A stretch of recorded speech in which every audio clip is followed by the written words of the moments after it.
About that there's always a constant push, obviously, of separation of church and state.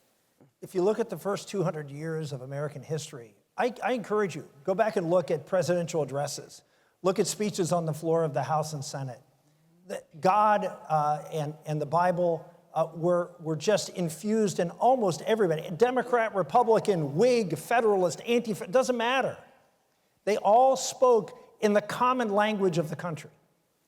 And there was a consensus that this code, this moral code that I was talking about, was in fact the code upon which our society rested.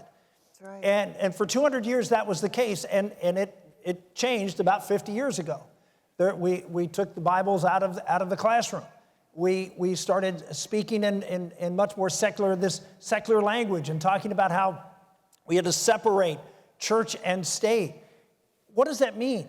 Well, separating church and state, no one was out there for 200 years, or very few, out there pushing for a state religion, or everybody had to be a Christian, or everybody had to be this.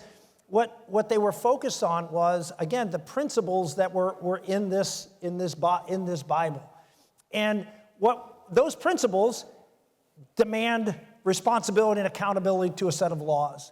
And we have a society right now that doesn't want to be held responsible or accountable. That the only thing that matters is that they've replaced the God of Abraham, Isaac, and Jacob to the God of self.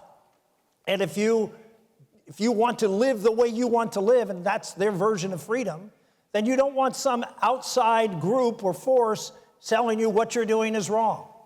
And this is the breakdown that began 50 years ago and now ends up with all of this depravity and confusion and depression and anxiety.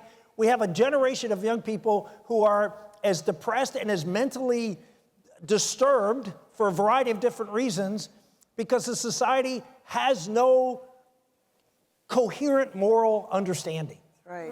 And that's what we have to address. Yeah.